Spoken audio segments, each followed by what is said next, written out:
खुलुमबाय दिनै फुंबिलिनि खौरांफोरा जाबाय गिबि खौराङाव दङ बे समाव नोंथांमोननि गेजेराव फोसावनो लादों मोनसे दावहानि खौरां जों मिथिगौदि मुलुगनि माखासे हादोरफोर जाय हादोरफोरनि गेजेराव गिख्रंथाव दावहाया गोबां बोसोर सिगांनिफ्रायनो जाबोबाय थादों जेरै रासिया इउक्रेन इजराइल पाकिस्तान आरो इन्डिया बे बाथ्राखौ मख'नो गोनांदि 2025 मायथाइयाव थामहिनबा बयबो गोसोआव दं जानांगौ 2025 मायथाइनि 22 एप्रिल खालारनि पेहेलगाम उदखारि गाग्लोबनायखौ जाय उदखारि गाग्लोबनायाव सा 26 दावबायारिफ्रा दुखुनांथावै जिउ गोमानो गोनां जादोंमोन आरो बिनि खिथेर होखारनो थाखाय पाकिस्तानी उदखारि हान्जा लश्कर-इ तैयबा जैश-इ मोहम्मद उदखारि हान्जाफोरनि थाग्रा खुलिखौ एयार स्ट्राइक खालामनानै भारतआ फोजोबस्रांदोंमोन। बेनि उनाव भारत आरो पाकिस्ताननि गेजेराव गिलु-बालु दावहानि महर लाबायमोन। भारत आरो पाकिस्ताननि गोबां ओनसोलफोरा सिलिंखार जादोंमोन। बेनि उनाव गंनैबो हादोरा सिक्सफायार जादोंमोन जाय आमेरिकानि हादोरगिरि डनाल्ड ट्राम्पनि खावलायनायाव सिक्सफायारआ जादोंमोन। भारत आरो पाकिस्ताननि गेजेराव गिख्रंथाव दावहा जाबाय थानाय समनि गेजेरावबो पाकिस्तानाव गावजों गाव एना-एनि उदखारि हान्जा आरो रौनिया हान्जानि गेजेराव गोबां खेब गाग्लोबलायनाय जाथायफोरा जाबाय थादोंमोन आरो गोबां रैखाथि हान्जा आरो उदखारिफोरनि जिउ खहाबो जादोंमोन।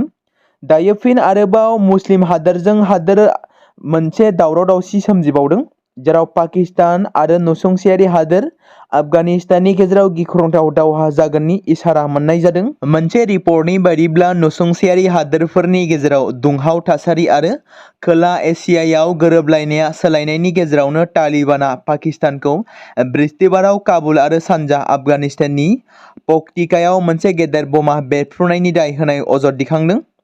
तालिबान सोरखारनि बुंथिगिरि जबिहुल्लाह मुजाहिदआ काबुलाव बेरफ्रुनायनि सोदोब खोनादों होनना रोखा खालामो आरो बृहस्पतिबाराव जाथायनि जाहोनखौ नायबिजिरनो थाखाय जागायदों बे बाथ्राखौ सुलुङाव फोरमायथिदों।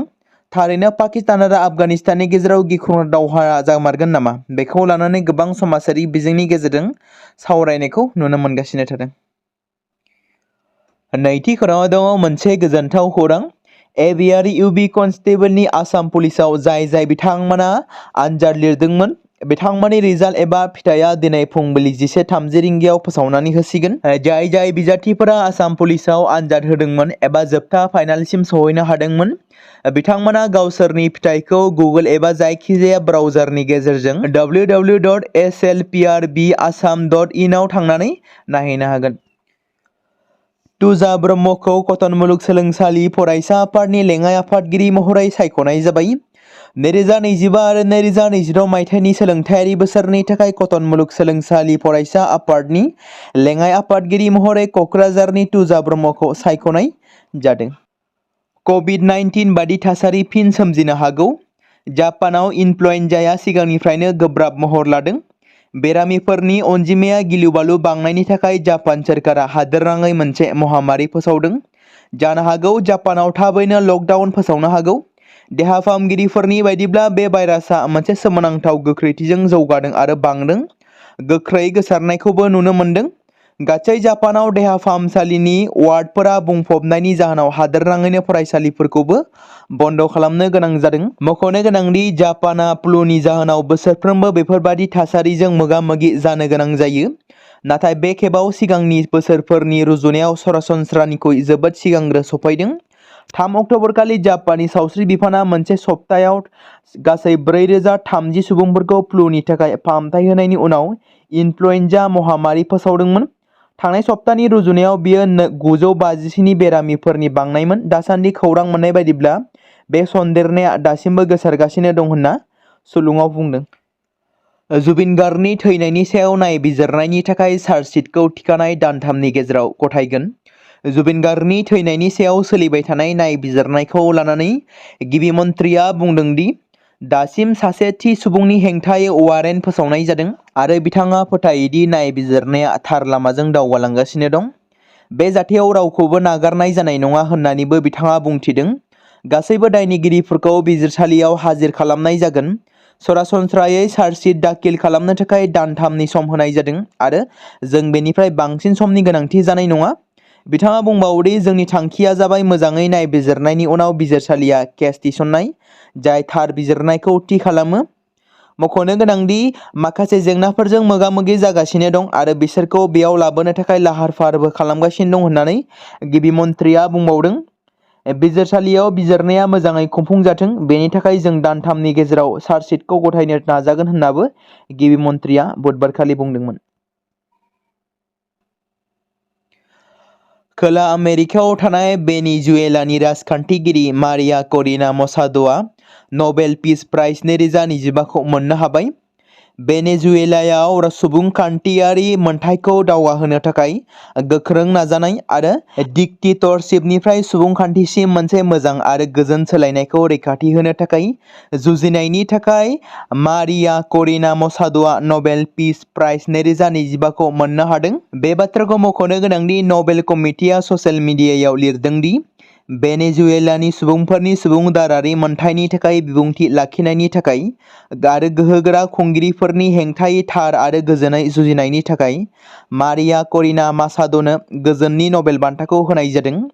मख'नो गोनांबावदि मसाद'आ गोबाव समनिफ्रायनो भेनेजुएलायाव गोहोगोरा हादोरगिरि निकोलास मादुर'नि हेंथायै सुबुंदारारि सोमावसारनायखौ दिन्थिबोगासिनो दंमोन।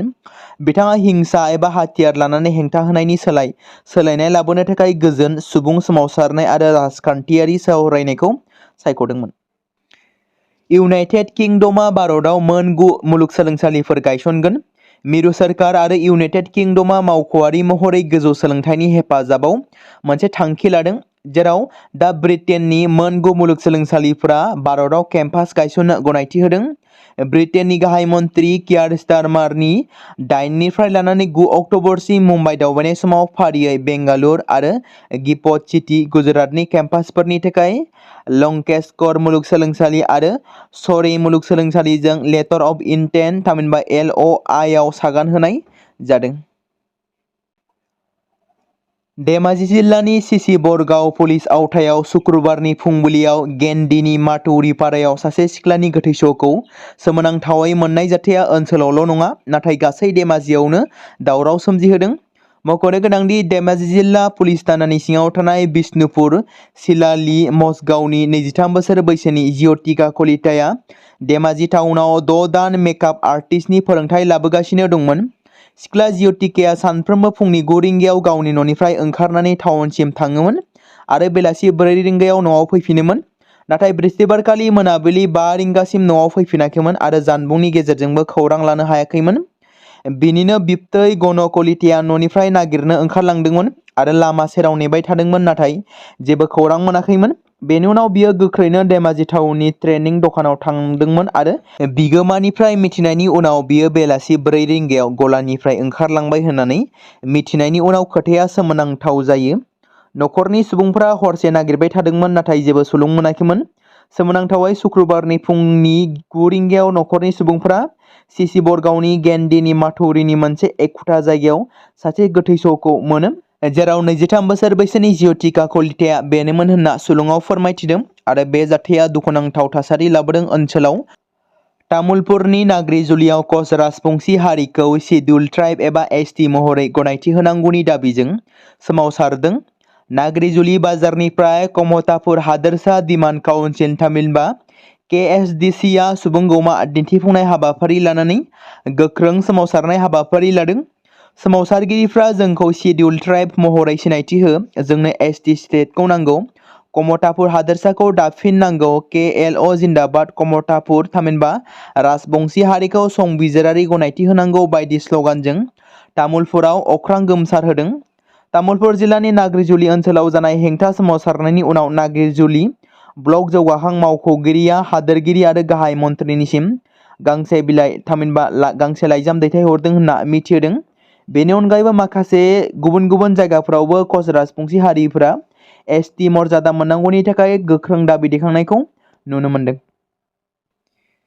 फिलिपिन्सनि लैथोआव 7.6 मेगनिट्युड गोहोनि बांग्रिं मावनायजों गिख्रंथाव सुनामिनि खैफोद नुजाथिदों।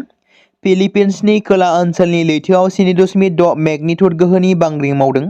लैथोआव बेबादि बांग्रिं मावनायजों सुनामि फैनो हागौ होननानै सानखांनाय जादों। बे बांग्रिं मावनायजों दासिमाव 2 सुबुंनि जिउ खहा जानाय खौरां मोननाय जादों। आसामनि मुंदांखा मेथाइ रोजाबगिरि रुंसारि जुबिन गार्गनि थैनाय केसआव 2 PSOखौ हमनाय जादों।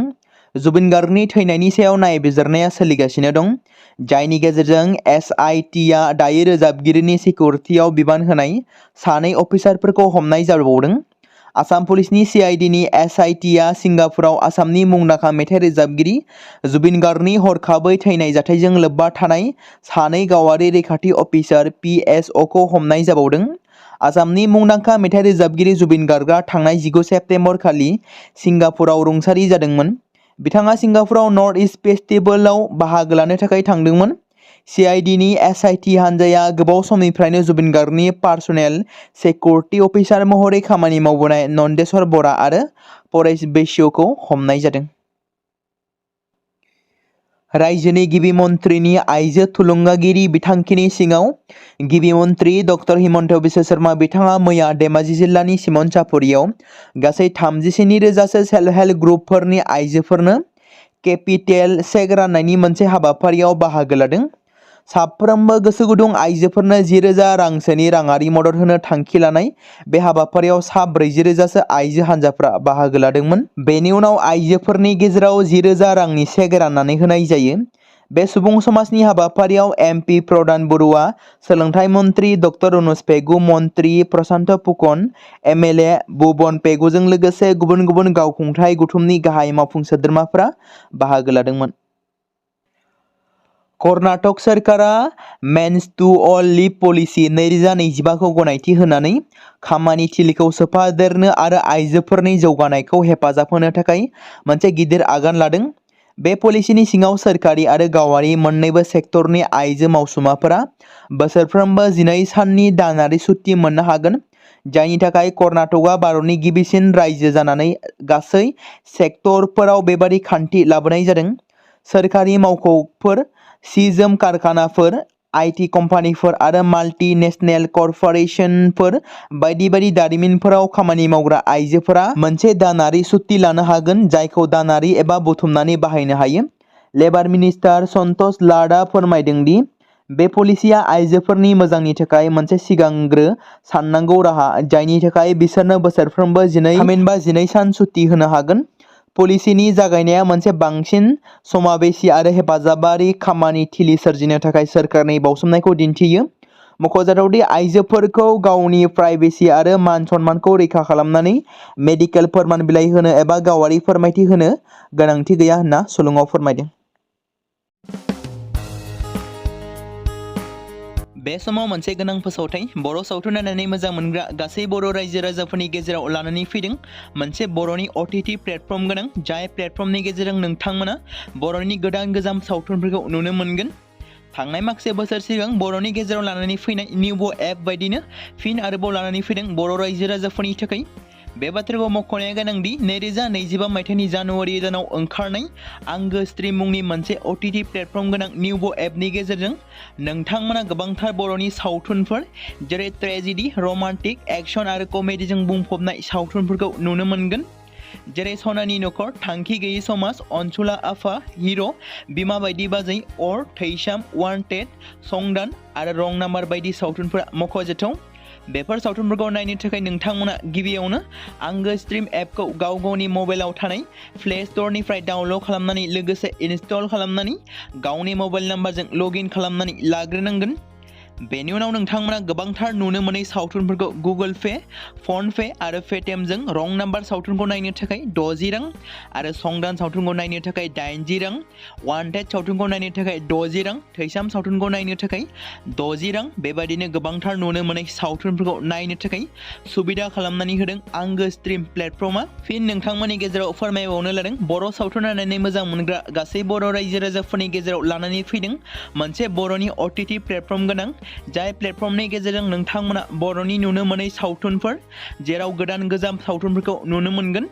बे बाथ्राखौ मख'नाया गोनां दि 2025 मायथाइनि जानुवारि दानाव दिहुनजानाय आंगो स्ट्रिम मुंनि मोनसे OTT प्लेटफर्म गोनां एपनि गेजेरजों नोंथांमोना गोबांथार बर'नि ट्रेजेडि, रमान्टिक, एक्शन आरो कमेडिजों बुंफबनाय सावथुनफोरखौ नुनो मोनगोन। जेरै रं नाम्बार, संदान, वान्टेड, थैसाम, अर, बिमा बायदि बाजै, हिर', अनसुलाफा, थांखि गैयि समाज, सनानि नखर बायदि बायदि सावथुनफ्रा मख'जाथाव। बेफोर सावथुनफोरखौ नायनो थाखाय नोंथांमोना गिबियावनो आंगो स्ट्रिम एपखौ गावनि मबाइलाव थाखानाय प्ले स्ट'रनिफ्राय इनस्टल खालामनानै गावनि मबाइल नाम्बारजों लगइन खालामखांनायनि उनाव नोंथांमोना गोबांथार नुनो मोनै सावथुनफोरखौ गुगोल पे, फन पे आरो पेटिएमजों रं नाम्बार सावथुनखौ नायनो थाखाय 60 रां, संदान सावथुनखौ नायनो थाखाय 80 रां, वान्टेड सावथुनखौ नायनो थाखाय 60 रां, थैसाम सावथुनखौ नायनो थाखाय 60 रां, बेफोरबायदिनो अर सावथुनखौ नायनो थाखाय 60 रां पे खालामनांगोन। बेबायदिनो गोबांथार नुनो मोनै बर' सावथुनफोरखौ नायनो थाखाय सुबिदा खालामनानै होदों आंगो स्ट्रिम प्लेटफर्मआ।